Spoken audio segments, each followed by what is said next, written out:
Delbecq. Dans un premier temps, M. Delbecq, j'aimerais resoumettre à l'Assemblée une résolution qu'on a déjà votée ici le 18 mars dernier. Malheureusement, la résolution avait été battue. C'est un projet de résolution concernant l'emplacement du futur complexe sportif et la sauvegarde du boisé des Colibris. À ce moment-là, le 18 mars dernier, seulement Justin Bessette et moi avaient voté en faveur de cette résolution-là. Mais heureusement, aujourd'hui, premièrement, le boisé n'a pas encore été détruit, donc les travaux n'ont pas encore débuté. Et puis, je lis les différents programmes électoraux des différents candidats et je me rends compte que les élus actuels ont changé. Donc, je suis persuadé qu'aujourd'hui, la résolution, si je fais le décompte des individus, la résolution va passer. Donc, je vais la resoumettre à l'Assemblée. Donc, considérant que le bois des Colibris est le dernier espace boisé d'envergure au centre de la ville et que le futur complexe sportif implanté au sud de la rue des Colibris amenuiserait cet écosystème. Juste une petite parenthèse, la résolution avait été soumise, elle avait été déposée par le mouvement écologique du Haut-Richelieu.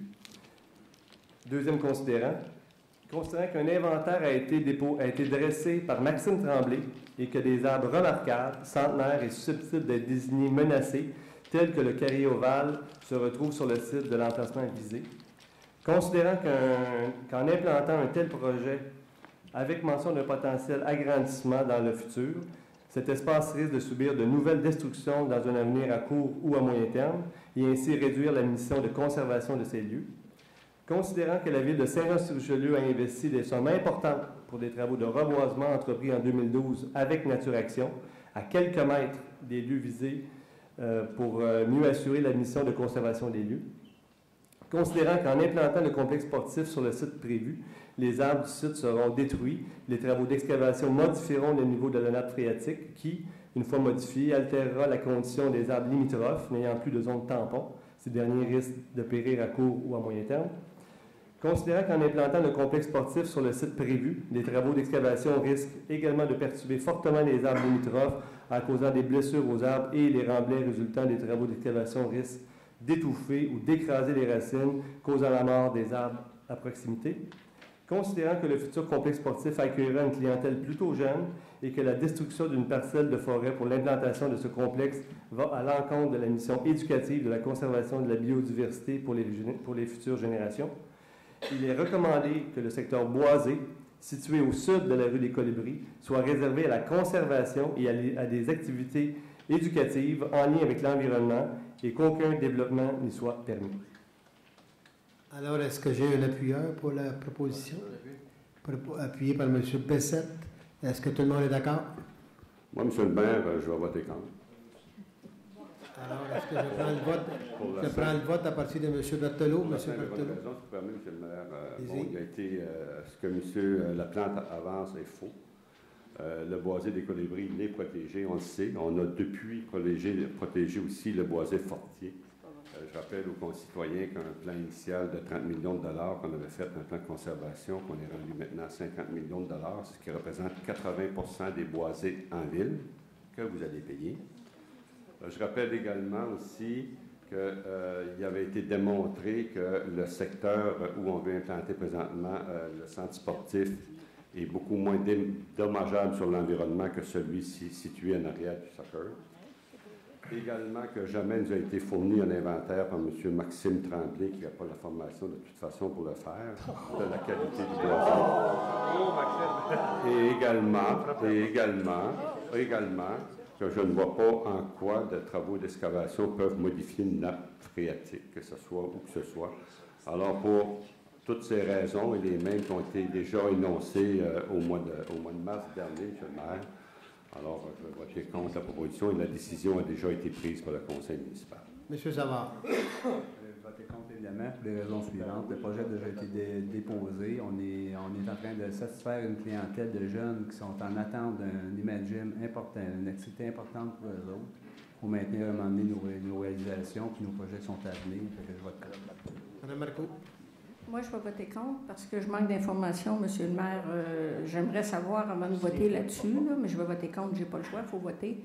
On est rendu où dans le dossier? Quels sont les coûts que ça entraînerait de modifier cette chose-là? Parce qu'on a été complètement informés. On a eu souvent des rencontres en plénier. Je sais qu'il y a eu des citoyens qui sont venus. Ils ont été rencontrés. Monsieur Quentin, vous les avez rencontrés. Je pense que quand ils ont quitté, ils étaient satisfaits. Moi, personnellement, j'ai parlé avec des citoyens après ces rencontres-là. Ils m'ont dit qu'ils étaient satisfaits. Fait que moi, j'ai pas le choix là, de voter contre ça parce que ça me prend plus d'informations là-dessus. On m'a accusé à la dernière réunion de signer des chèques en blanc, mais je n'en signerai pas ce soir. Monsieur Gagnon. Contre, Monsieur le maire. Monsieur Poisson. Monsieur Danier. Monsieur le maire, contre pour les motifs exprimés un peu par Mme Marcoux. Dans le fond, à mon sens, c'est une décision qui a été prise par le Conseil. Mais si le nouveau Conseil décide de faire marche arrière et de revenir là-dessus, bien, ils auront le loisir de le faire à compter du mois de novembre. Merci, Monsieur Danier.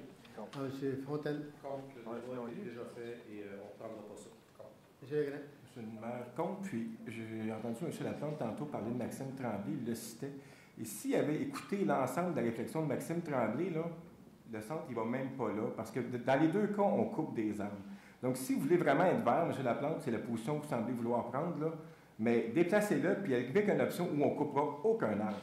Donc, on a fait ce débat-là, puis ça démontre aussi votre respect pour la démocratie aussi, alors qu'on a fait une fois, deux fois, trois fois le débat. Vous êtes revenu à la charge constamment. Puis ici, c'est un conseil élu par la population.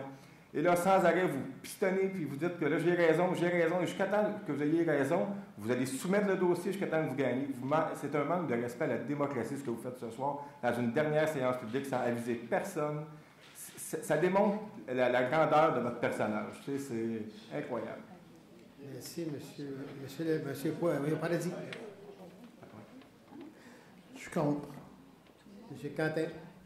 Oui, M. le maire, on a fait le tour de la question, je ne sais pas combien de fois, on a regardé les différentes options. J'ai rencontré les citoyens pour trouver une solution qui était acceptable par les citoyens. Je ne comprends absolument pas pourquoi on revient sur ce dossier. Je suis tout à fait contre. Alors, merci. 2 pour l'instant contre. Alors, M. Laplante, vous continuez dans votre... Merci, M. Delbecq. Donc, messieurs, dames, vous savez dorénavant qui parmi nous souhaite réellement protéger l'environnement.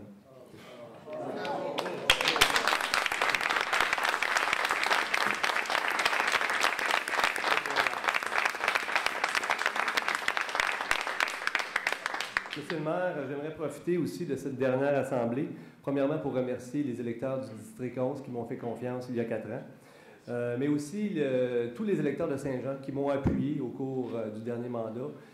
Durant les 4 dernières années, leur appui a été très, très précieux et même encore aujourd'hui, plusieurs sont derrière moi et puis je voudrais vraiment les remercier sincèrement. Et j'aimerais aussi profiter de l'occasion pour faire un petit retour là, sur mon passage au conseil municipal de la ville de Saint-Jean à titre de conseiller municipal. Évidemment, je vais laisser le dernier mot aux citoyens parce qu'en bout de ligne, c'est eux qui vont devoir évaluer mon travail à titre de représentant des citoyens. Mais personnellement, j'estime que ma principale contribution au conseil municipal aurait été au niveau de la diffusion de l'information pour que vous soyez au courant de ce qui se passe réellement au conseil municipal et mettre la lumière sur les façons de faire du conseil municipal. Je pense entre autres au dossier de la Seigneur, au dossier au développement urbanistique, au niveau de la revitalisation du centre-ville, à la gestion des contrats à la ville et la gestion des taxes des contribuables, mais aussi la destruction de nos milieux naturels qui se continuent même encore aujourd'hui. Donc, c'est sûr que mes interventions, vu que je t'ai posé avec, premièrement, l'arrivée de ICI-TV, qui est arrivé au conseil municipal. Les conseils n'étaient pas télédiffusés auparavant.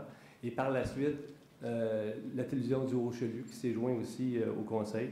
Donc, mes interventions jumelées aux 2 télévisions auront été très efficaces. Donc, les citoyens de Saint-Jean-sur-Richelieu sont aujourd'hui mieux informés que jamais sur ce qui se passe au conseil municipal, mais il reste, vous en conviendrez, tellement à faire. La proposition de M. Crèvecoeur cadre parfaitement avec ma vision de la transparence et de la participation citoyenne. Donc, on traitera vos demandes avec le prochain conseil. Moi aussi, M. le maire, j'aimerais souligner, premièrement, le départ de Philippe et de Germain. Merci beaucoup pour votre contribution. Mais j'aimerais aussi souligner plus particulièrement le départ de M. Delbecq. M. Delbecq a été élu pour la première fois en 1978 à titre de conseiller municipal de la ville de Saint-Luc. il faut reconnaître le dévouement d'un homme qui a consacré 35 ans de sa vie au service des citoyens, d'abord de Saint-Luc, mais ensuite de Saint-Jean-sur-Richelieu.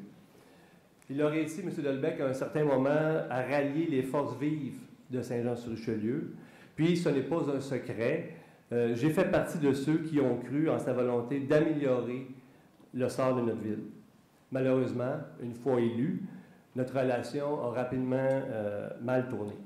Je n'ai pas l'intention de rappeler les nombreux dossiers qui nous ont mis en opposition, mais à l'évidence, contrairement à M. Quentin, notre conception de la démocratie et notre vision du développement de Saint-Jean-sur-Richelieu sont fort différentes. Le départ d'un premier magistrat de la ville, après un règne de plus de 10 ans, représente aujourd'hui une opportunité pour une nouvelle génération de reprendre les rênes et façonner cette ville à notre image et à la hauteur des défis modernes qui nous attendent depuis déjà un bon moment. Monsieur Delbecq, je vous souhaite une bonne retraite et ne vous inquiétez pas pour l'avenir de notre ville, on s'en charge. Merci. Merci.